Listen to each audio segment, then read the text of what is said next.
నమస్తే SDV news కి స్వాగతం. నేను సుధా. బులెటిన్ల ముందుగా హెడ్లైన్స్. నూతన పాలసీలతో అన్ని రంగాలను గాడిలో పెట్టాలి. అధికారులను ఆదేశించిన సీఎం చంద్రబాబు. విశాఖలో గవర్నర్ హరిబాబును పరామర్శించిన ప్రముఖ హీరో నాగార్జున. మర్యాదపూర్వకంగానే కలిశానని వెల్లడి. చంద్రబాబు తలుచుకుంటే స్టీల్ ప్లాంట్ ప్రైవేటీకరణను ఆపగలరు. దీక్షా శిబిరంలో మాజీ ఎమ్మెల్సీ ఎంబీఆర్ శర్మ. తిరుమలలో శ్రీవారి వార్షిక బ్రహ్మోత్సవాల సందడి. గతం కంటే మిన్నగా ఏర్పాట్లు చేశామన్న ఈవో శ్యామలరావు.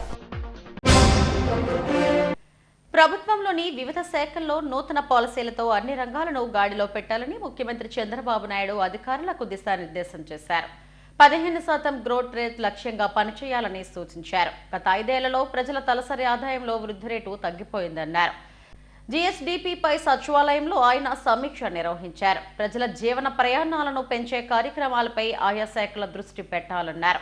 గత ప్రభుత్వంలో కుదేలైన ఆర్థిక వ్యవస్థను పునరుద్ధరించేందుకు కొత్త పాలసీలను ప్రతి శాఖలో తీసుకువస్తామన్నారు.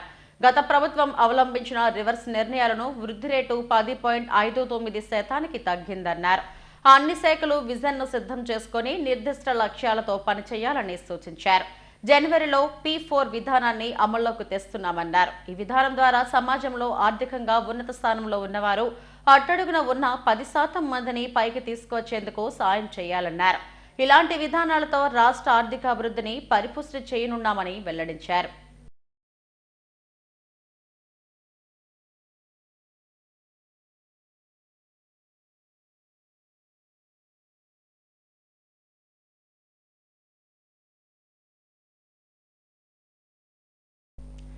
మిజోరాం గవర్నర్ కంభంపాటి హరిబాబును ప్రముఖ సినీ హీరో అక్కినేని నాగార్జున పరామర్శించారు. ఇటీవల అనారోగ్యంతో ఆసుపత్రిలో హరిబాబు చికిత్స పొందారు. ఈ నేపథ్యంలో బీచ్ రోడ్లోని ఆయన నివాసానికి వచ్చిన నాగార్జున హరిబాబును పరామర్శించి క్షేమ సమాచారాలు తెలుసుకున్నారు. పలు అంశాలపై కాసేపు ముచ్చటించారు. వీరి వెంట మాజీ ఎంపీ యార్లగడ్డ లక్ష్మీప్రసాద్ ఉన్నారు.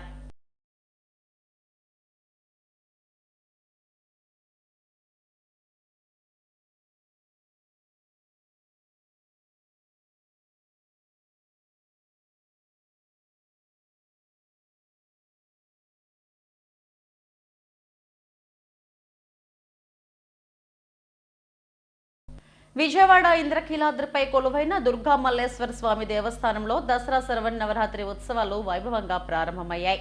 తొలి రోజు అమ్మవారు బాలత్రిపుర సుందరి దేవిగా భక్తులకు దర్శనమిచ్చారు. అమ్మవారి దర్శనానికి ఉదయం నుండే భక్తులు పోటెత్తారు. భక్తులకు ఎటువంటి ఇబ్బందులు తలెత్తకుండా అధికారులు భారీ ఏర్పాట్లు చేశారు. ముంబైకి చెందిన సౌరవ్ గౌర్ అనే భక్తుడు బంగారం వజ్రాలతో తయారు చేసిన కిరీటాన్ని అమ్మవారికి సమర్పించారు. సుమారు 3 కోట్ల వ్యయంతో వజ్రాల కిరీటాన్ని తయారు చేసినట్టు ఆయన తెలిపారు. శుక్రవారం నుంచి అమ్మవారు ఈ కిరీటాన్ని ధరించి భక్తులకు దర్శనమిస్తారని దేవస్థానం అధికారులు తెలిపారు.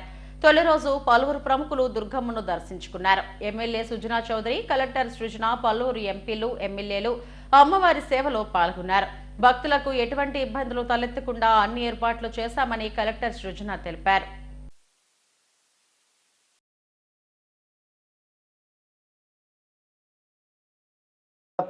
మొదలైన బాల త్రిపుర సుందరి అవతరలో అంటే బాల్యంలో అమ్మవారు ఎలా ఉండేవారు అనే విధంగా అలంకరించి మనం పూజ చేసుకుంటాం. ఆ సందర్భంగా దేవాలయాల శాఖ వారు బ్రహ్మాండమైన ఏర్పాట్లు చేయడం జరిగింది. ప్రజలు కూడా అందరూ సంతోషంగా వస్తూ ఉన్నారు అమ్మవారి ఆశీస్సుల కోసం. ఆ సందర్భంగా ఈవో గారికి, కమిషనర్ గారికి కూడా ప్రత్యేకంగా అభినందనలు చెబుతూ, దాంతోపాటు ఈరోజు ఒక గొప్ప శుభదినం కింద మనం ఆలోచించాలి. ఎందుకంటే బాంబే నుంచి ఒక భక్తులు సౌరభ్ వోరా గారు అమ్మవారికి చక్కటి కిరీటాన్ని, వజ్ర కిరీటాన్ని అమ్మవారికి విలువతో సంబంధం లేకుండా బ్రహ్మాండమైన కిరీటాన్ని బహుకరించడం జరిగింది. అది కూడా వారికి కూడా ప్రత్యేక ధన్యవాదములు. అదే కాకుండా సీఎం రాజేష్ గారు సూర్యచంద్రులకి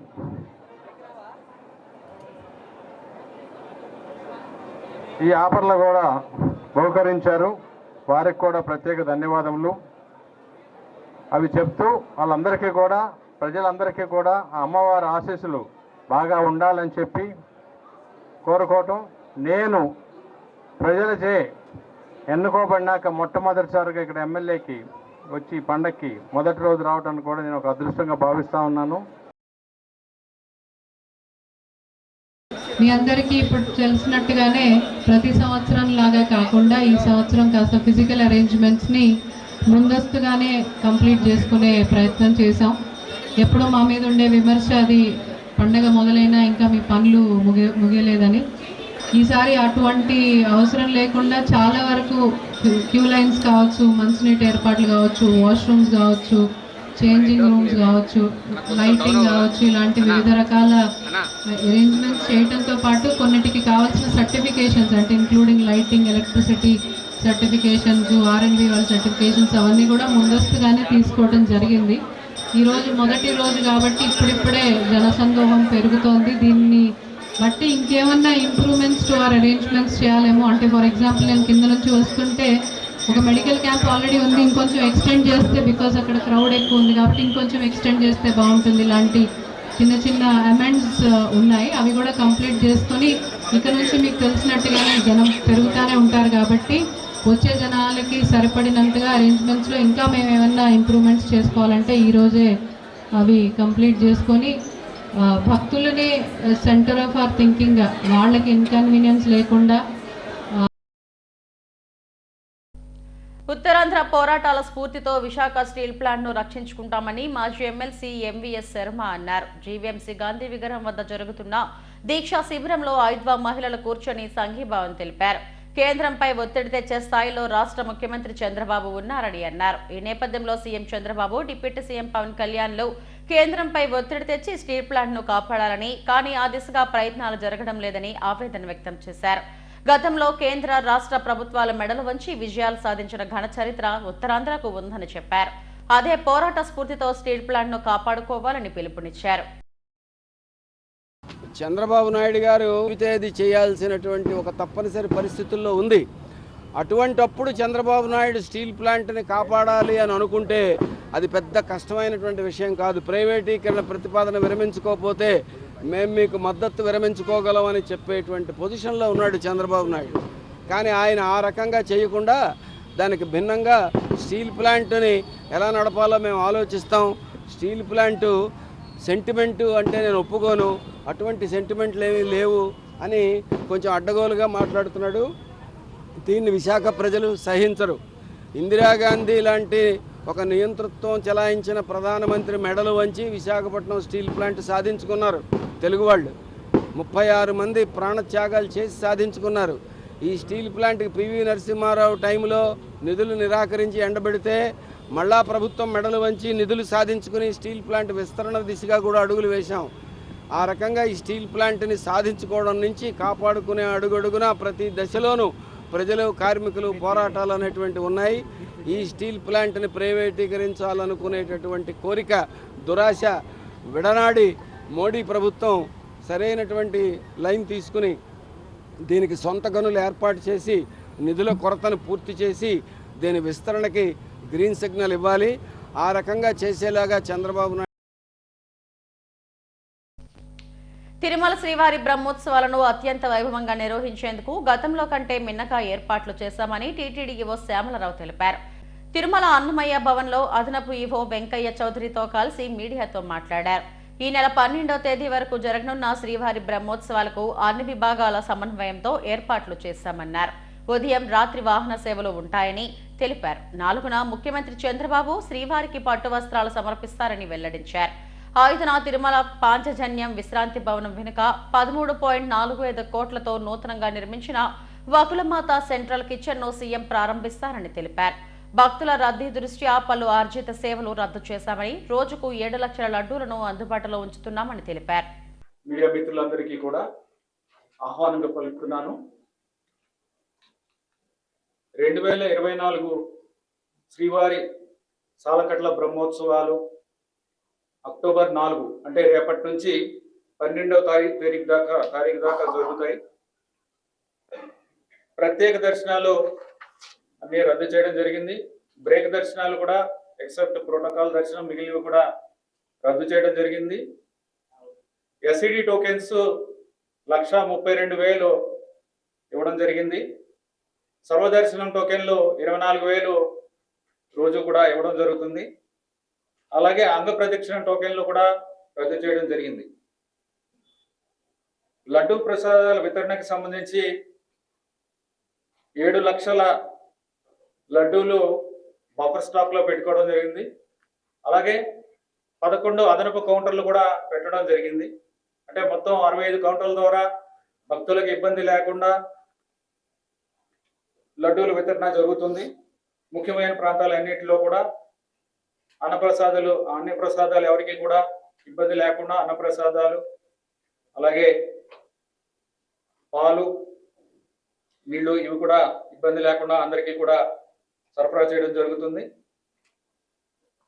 అలాగే ఆసుపత్రిలో కూడా వైద్య సేవలకు సంబంధించి తిరుమలలో ఉన్న అశ్విని ఆసుపత్రి, వైకుంఠం కాంప్లెక్స్ లో ఉన్న డిస్పెన్సరీస్, క్లినిక్స్, 6 డిస్పెన్సరీలు ఇవన్నిటిలో కూడా అదనంగా సిబ్బందిని పెట్టడం జరిగింది. మొత్తంగా 45 మంది సిబ్బంది వైద్యులు, 60 మంది పారామెడికల్ సిబ్బంది కూడా వీటిలో మనకి ఈ సమయంలో వైద్య సేవలు అందిస్తారు. 14 ప్రాథమిక చికిత్సా కేంద్రాలు, ఒక మొబైల్ క్లినిక్ కూడా ఏర్పాటు చేయడం జరిగింది. The Vizag gut club AMC gastroenterology విభాగం ఆధ్వర్యంలో పేగుపూత వ్యాధి అనే అంశంపై 8వ జాతీయ స్థాయి సదస్సు నగరంలో జరగనుంది. బీచ్ రోడ్లోని నోవటెల్లో ఈ నెల 4, 5, 6 తేదీల్లో ఈ సదస్సు నిర్వహించనున్నట్టు గ్యాస్ట్రోఎంట్రాలజీ విభాగాధిపతి డాక్టర్ గిరినాథ్, సదస్సు ఆర్గనైజింగ్ సెక్రటరీ డాక్టర్ చలపతిలు తెలిపారు. ఇన్ఫ్లమేటరీ ప్లేగు వ్యాధిపై అవగాహన, నివారణలో వచ్చిన ఆధునిక చికిత్సా పద్ధతులు తదితర అంశాలపై నిపుణులు వివరిస్తారని అన్నారు. ప్రేగులతో సహా జీర్ణ వ్యవస్థలోని వివిధ భాగాలు కొన్ని పరిస్థితులు వాపునకు గురవుతున్నాయని అన్నారు. దీని ద్వారా జీర్ణక్రియ, వ్యర్థాల తొలగింపులో పలు ఇబ్బందులు ఎదురై ఆరోగ్య సమస్యలు తలెత్తుతున్నాయని చెప్పారు. 600 మందికి పైగా ప్రతినిధులు సదస్సుకు హాజరవుతున్నారని తెలిపారు. వీరితో పాటు విదేశాల నుండి ఎమినెంట్ ఫ్యాకల్టీ హాజరై పలు వర్క్షాప్లు నిర్వహిస్తారని వెల్లడించారు. అలాగే this also second BRICS consortium meet for this IBD అనమాట. అంటే బ్రిక్స్ దేశస్తులు ఒక 50 దేశాలు ఉన్నాయి కదా, అందులో 10-15 మంది డాక్టర్లు కూడా మన కాన్ఫరెన్స్కి వస్తున్నారు. అలాగే international faculty doctor Simon Travis అని ఫ్రమ్ యూకే, అలాగే Claudio from United states of America, అలాగే గిల్ వాటర్మేయర్, వీళ్ళందరూ కూడా పెద్ద పెద్ద రీసెర్చ్ ఉన్న సైంటిస్ట్ అండ్ డాక్టర్స్. అలా ఒక మన 10 మంది ఇంటర్నేషనల్ డాక్టర్స్ మన దగ్గరికి వస్తున్నారు. అలాగే నేషనల్ ఫ్యాకల్టీ ఎయిమ్స్ ఢిల్లీ నుంచి డాక్టర్ వినీత్ అహూజా గారు, అలాగే లుడియానా నుంచి డాక్టర్ అజిత్ సూద్ గారు, అలాగే చండీగఢ్ నుంచి ఉషా దత్త అండ్ ఎస్కే సిన్హా గారు, అలాగే కోచర్ గారు, వీళ్ళందరూ బాగా senior professors and researchers in this IBD. వాళ్ళందరూ కూడా ఈ కాన్ఫరెన్స్కి నేషనల్ ఫ్యాకల్టీ కింద వస్తున్నారు. ఐబిడి అంటే ఇన్ఫ్లమేటరీ బౌల్ డిసీజ్. మనం దాన్ని పర్యాయపదం కింద చూడాలంటే పేగుపూత వ్యాధి అంటాము. అంటే పేగుల్లో మనకు అల్సర్స్ వస్తాయి అన్నమాట.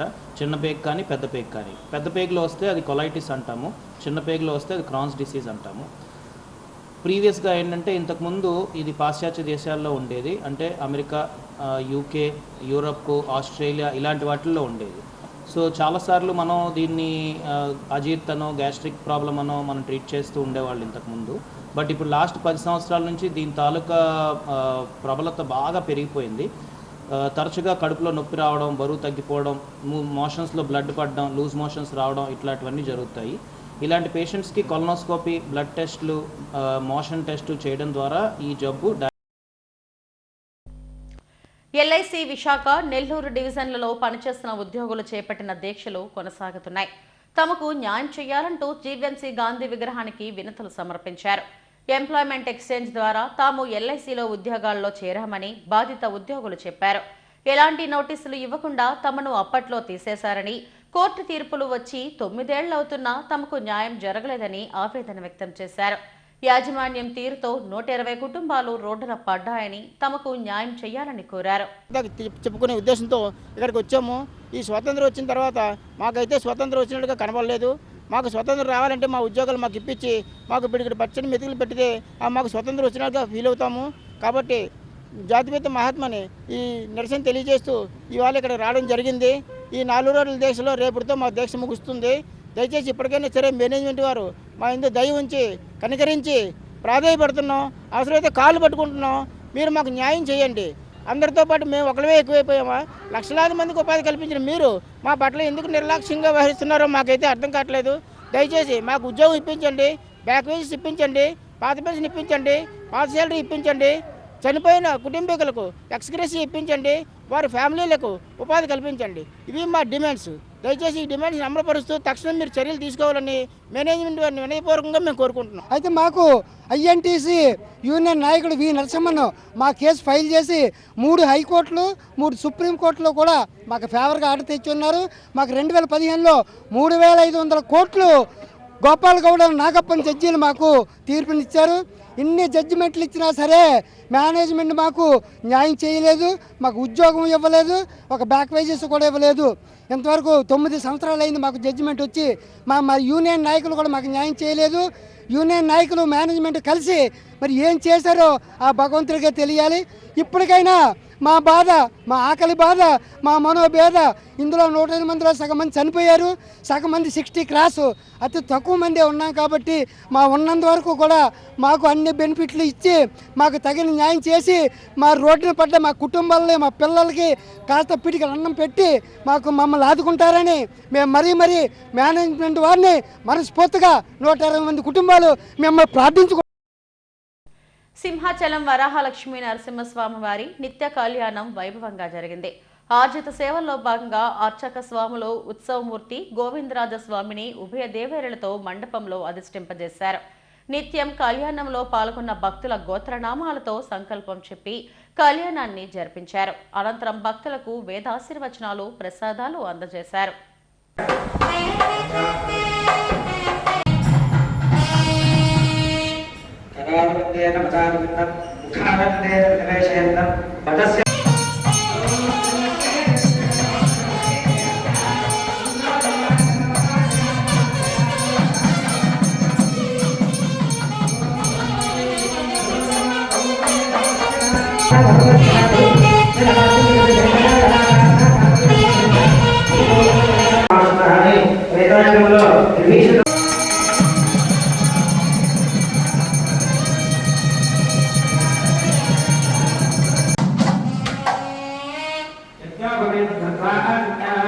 హనుమంతవాక సమీపంలోని విజయదుర్గ కాలనీలో విజయదుర్గాదేవి ఆలయ కమిటీ ఆధ్వర్యంలో శరవన్నవరాత్రి ఉత్సవాలు ఘనంగా ప్రారంభమయ్యాయి. వేద మంత్రాలు, మంగళ వాయిద్యాల నడుమ ప్రత్యేక పూజలు నిర్వహించారు. అమ్మవారికి క్షీరాభిషేకం చేశారు. ఆలయ కమిటీ అధ్యక్షుడు ఎన్ఎస్ఎన్ రాజు దంపతులు, నంబూరి మల్లికార్జునరావు దంపతులచే కలశ స్థాపన జరిగింది. భక్తులు కుంకుమ పూజలు, అష్టోత్తర శతనామ పూజలు చేశారు. ప్రతి ఏటా తమ ఆలయంలో శరవన్నవరాత్రి ఉత్సవాలు ఘనంగా నిర్వహిస్తున్నామని నిర్వాహకులు తెలిపారు.